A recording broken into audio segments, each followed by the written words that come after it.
We begin the hour in Minneapolis, where the officer who kept his knee on George Floyd's neck for nearly 9 minutes just made his first appearance in court. As city leaders say, they want the police department dismantled and replaced.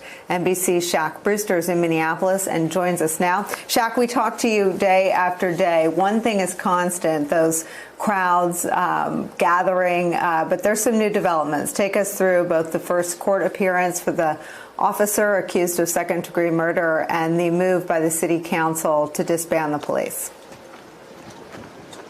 Nicole, that hearing wrapped up just about an hour ago. It was the first time we saw Officer Chauvin since that video that came out exactly 2 weeks ago this week. And in the courtroom, we saw he appeared via video conference, and we saw him in an orange jumpsuit. His hands were handcuffed, and he was wearing a blue surgical mask.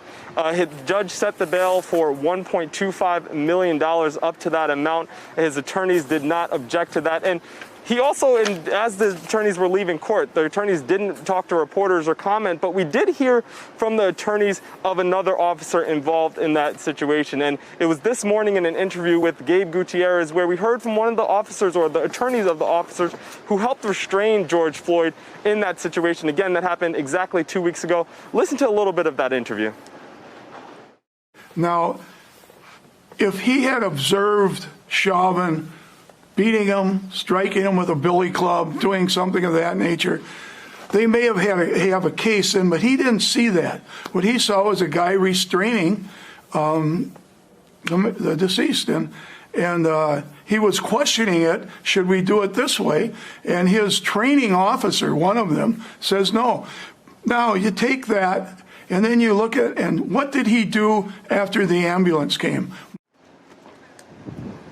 Now, we did not get a plea from Chauvin today in court. Neither did we get a plea from the other officers involved. They'll have separate hearings later this month. But as you mentioned, Nicole, the Minneapolis Police Department is under even more scrutiny. After this weekend, you heard activists increase their demands to dismantle the Minneapolis Police Department.